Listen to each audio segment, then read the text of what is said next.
Assalamualaikum warahmatullahi wabarakatuh. Shalom, Om Swastiastu, Namo Buddhaya. salam kebajikan. Salam sejahtera. Perkenalkan, kita dari kelompok 4 dengan mata kuliah ketahanan pangan dengan dosen pengampu Bapak Azumar Aditya Santika. Kita dari kelas 1F Ilmu Komunikasi Angkatan 2025. Perkenalkan, saya Moses. Saya Abu. Saya Willy.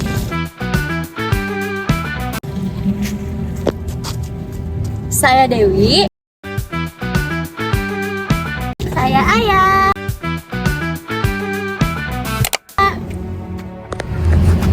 Halo. Jadi hari ini kita ngapain? Kita mau survei lapangan ke Pasar Rau. Pasar Rau Serang, yeay. Yeay, check this out guys.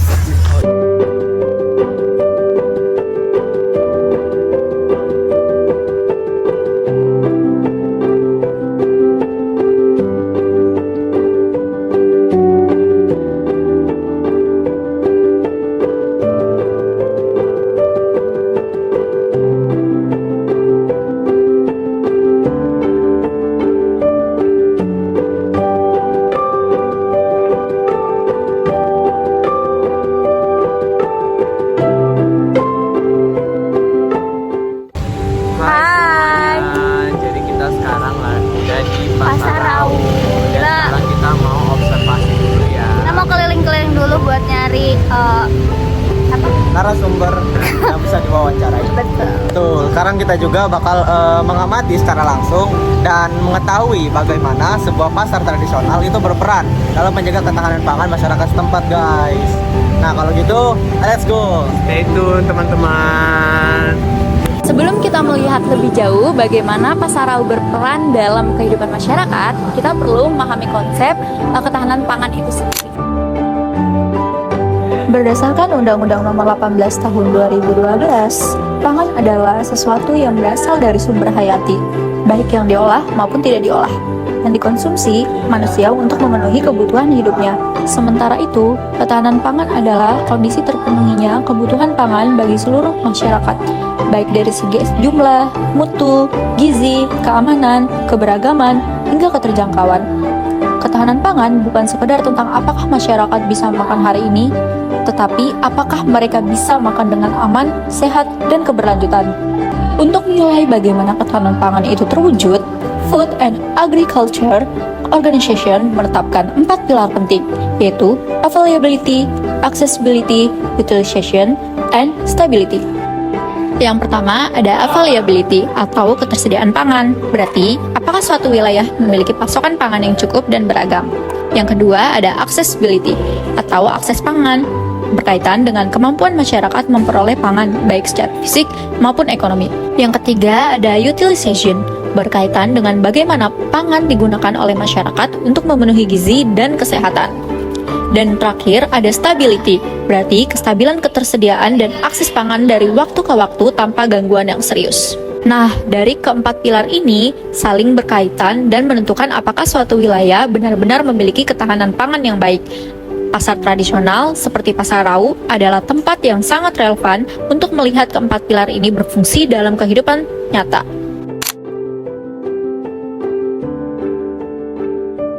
Kami memilih Pasar Rau sebagai objek penelitian karena apa alasan? Pasar ini adalah salah satu pasar terbesar dan merupakan pusat pangan yang paling dekat dengan kehidupan masyarakat Kota Serang. Segala aktivitas perdagangan berlangsung sejak pagi buta hingga malam hari dengan ratusan pedagang dan ribuan pembeli setiap harinya. Transportasi menuju pasar pun tersedia dalam berbagai bentuk, ojek, angkot, kendaraan pribadi hingga pejalan kaki dari area sekitar. Lokasinya strategis serta harga yang cenderung lebih terjangkau dibandingkan pusat perbelanjaan modern menjadikan Pasar Rau sebagai pusat pemenuhan pangan masyarakat setempat. Pasar Rau mencerminkan bagaimana masyarakat mengonsumsi, memperoleh, dan memanfaatkan pangan dalam kehidupan sehari-hari. Artinya, jika pasar ini terganggu, maka ketahanan pangan masyarakat sekitar juga ikut terpengaruh. Hal inilah yang membuat kami tertarik untuk meneliti Pasar Rau secara lebih mendalam.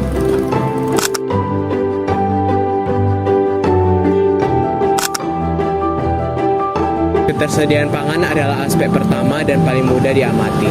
Berdasarkan observasi, terlihat bahwa pasar ini menawarkan berbagai komoditas pangan yang sangat lengkap dan beragam, mulai dari sayur-sayuran segar, ikan, daging-dagingan, hingga kebutuhan pokok lainnya seperti beras, minyak, tepung, dan berbagai bumbu dapur. Namun, di balik itu semua, terdapat tantangan yang sering tidak terlihat. Beberapa komoditas sangat bergantung pada cuaca, musim panen, fluktuasi harga, maupun kelancaran distribusi. Seperti contoh, saat musim hujan ekstrim, harga sayuran sering naik karena kualitas menurun dan pasokannya menipis. Begitu pula dengan harga beras yang sering mengikuti perubahan kebijakan pemerintah dan pasokan dari luar daerah. Artinya, meskipun pasar menyediakan banyak pilihan pangan, ketergantungan pada faktor eksternal membuat availability belum sepenuhnya stabil, sehingga dapat memengaruhi jumlah dan kualitas barang yang akan dijual. Oleh karena itu, diperlukan penguatan sistem distribusi dan penyimpanan. Karena satu masalah di rantai pasok bisa langsung mengurangi keragaman atau jumlah barang yang tersedia. Aksesibilitas berkaitan dengan kemampuan masyarakat dalam mendapatkan pangan. Nah, salah satunya itu adalah Pasarau, di mana aksesibilitasnya itu cukup memadai, baik dari segi lokasi yang strategis, transportasi yang memadai, dan juga jalan di Pasarau ini tergolong sangat baik. Dari segi harga, pasar tradisional menawarkan harga yang jauh lebih terjangkau dibanding minimarket atau pusat perbelanjaan modern. Pembeli juga bebas menawar harga sesuai kemampuan. Untuk masyarakat dengan pendapatan menengah ke bawah, pasar seperti ini sangat membantu dalam memenuhi kebutuhan sehari-hari. Namun, ada beberapa hal yang perlu diperhatikan. Saat jam-jam ramai, pasar bisa sangat padat dan sulit untuk dilalui. Beberapa area pasar juga masih perlu perbaikan dalam hal kebersihan, drainase, dan penataan lapak. Selain itu, aksesibilitas juga tidak hanya soal lokasi maupun akses fisik. Akses juga dipengaruhi oleh daya beli masyarakat, dan ini menjadi tantangan tersendiri.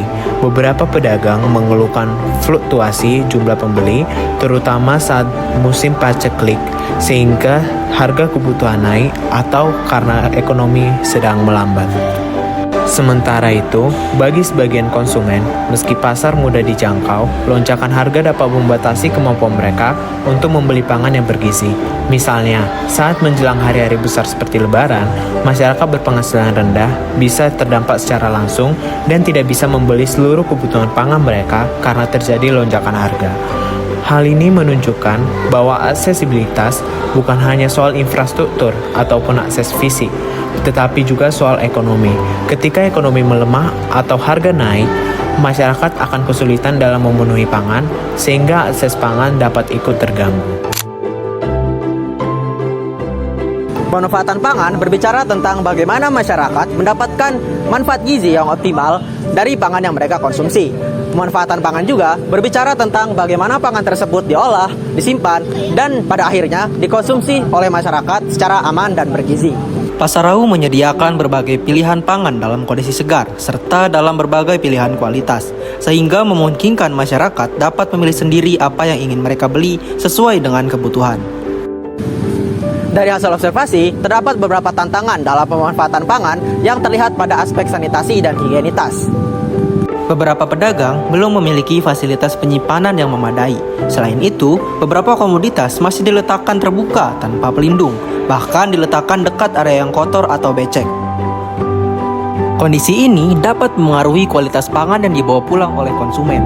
Artinya, meskipun pasar menyediakan bahan pangan yang beragam, kualitas pemanfaatan gizi tetap bergantung pada sanitasi pasar dan bagaimana pangan disimpan oleh pedagang maupun konsumen. Namun, pemanfaatan pangan tidak hanya dipengaruhi oleh kondisi di pasar. Pemanfaatan pangan juga dipengaruhi dengan apa yang terjadi oleh pangan setelah dibawa ke rumah oleh konsumen.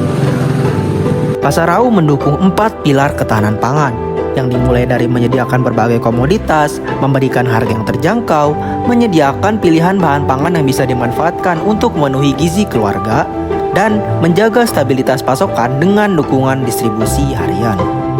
Pertama, pemanfaatan pangan sangat dipengaruhi oleh pengetahuan gizi konsumen. Banyak pembeli memilih bahan pangan berdasarkan harga, bukan kualitas. Misalnya, memilih sayuran yang lebih murah meski kesegarannya lebih rendah, atau lebih memilih daging berlemak karena harganya lebih terjangkau. Kedua, pemanfaatan pangan juga bergantung pada pola penyimpanan di rumah. Tidak semua rumah memiliki fasilitas penyimpanan yang memadai, seperti kulkas yang berfungsi dengan baik. Akibatnya, sayur cepat layu, ikan dan daging menurun kualitasnya, sehingga kondisi tersebut menyebabkan nutrisi pangan berkurang dan risiko kontaminasi menjadi meningkat. Ketiga, cara pengolahan pangan juga menjadi tantangan. Beberapa keluarga memiliki kebiasaan memasak sayuran terlalu lama sehingga vitaminnya hilang, menggunakan minyak goreng berulang kali, atau memasak dengan garam dan gula berlebih. Ini menunjukkan bahwa meskipun pangan yang dibeli di pasar raw segar dan berkualitas, proses pengolahan yang kurang tepat dapat menurunkan manfaat gizi yang seharusnya didapatkan. Di sini dapat dilihat bahwa pemanfaatan pangan bukan hanya ditentukan oleh bagaimana pedagang menyediakan bahan pangan, tetapi juga oleh bagaimana konsumen menyimpannya, mengolahnya, dan mengatur pola konsumsi keluarganya. Artinya, meskipun beberapa pedagang tetap menyediakan berbagai komoditas yang segar, higienis, dan terjangkau, manfaat gizi yang diterima masyarakat juga bergantung pada perilaku konsumsi dan literasi gizi di tingkat rumah tangga. Kestabilan dalam ketahanan pangan artinya pangan itu tersedia secara konsisten sepanjang waktu serta tanpa adanya berbagai macam gangguan besar. Nah, pasar raw sendiri itu biasanya beroperasi sepanjang hari dan mereka itu menerima banyak banget berbagai macam pasokan bahan-bahan itu dari berbagai wilayah sehingga kestabilannya itu tetap relatif terjaga, guys. Namun dibanding itu sebenarnya kestabilan ini tuh sangat rapuh dan juga dipengaruhi oleh banyak faktor eksternal. Pertama, ketergantungan pada transportasi membuat pasokan pangan rentan terganggu. Jika terjadi kemacetan parah, kenaikan bahan bakar, atau masalah logistik, komoditas bisa datang terlambat atau dalam jumlah yang lebih sedikit. Kondisi ini langsung berdampak pada jumlah dan kualitas bahan pangan yang tersedia di pasar. Kedua, cuaca dan kondisi iklim juga memiliki pengaruh besar. Saat hujan berkepanjangan, beberapa sayuran mengalami penurunan produksi, ikan lebih sulit ditangkap, dan beberapa jalur distribusi tidak bisa diakses. Akibatnya, harga komoditas melonjak, sementara kualitas dapat menurun. Masyarakat merasakan dampaknya langsung, terutama kelompok berpendapatan rendah. Ketiga, kebijakan pemerintah seperti perubahan harga dasar beras, subsidi, dan pengaturan impor juga dapat mempengaruhi kestabilan di tingkat pasar. Pedagang kecil sering mengaku kesulitan menyesuaikan harga ketika kebijakan berubah mendadak, karena mereka hanya menjadi penerima akhir dari keputusan di tingkat nasional. Keempat, perubahan pola konsumsi masyarakat turut mempengaruhi stabilitas. Misalnya, ketika terjadi peningkatan permintaan secara tiba-tiba pada momen hari besar, harga bahan pangan naik signifikan karena pasokan tidak mampu mengikuti lonjakan permintaan. Di sisi lain, ketika daya beli menurun, pedagang yang biasanya bergantung pada volume penjualan dapat mengalami kerugian. Semua faktor ini menunjukkan bahwa stabilitas pangan di pasar raw bersifat dinamis dan membutuhkan pengelolaan yang lebih terkoordinasi. Untuk menjaga kestabilan jangka panjang, perlu adanya sistem distribusi yang lebih terencana, transparansi harga antar pemasok dan pedagang, serta dukungan pemerintah dalam pengawasan harga dan penyediaan fasilitas penyimpanan yang memadai. Dari hasil observasi dan wawancara kami di Pasar Raw, kami menemukan bahwa Pasar Raw memiliki peran yang sangat penting dalam menjaga ketahanan pangan masyarakat Kota Serang. Terima kasih sudah mengikuti video dokumenter kami. Semoga video ini itu bisa memberikan wawasan baru tentang kita sebagai mahasiswa tentang pengetahuan pasar tradisional dalam kehidupan sehari-hari. Sampai jumpa.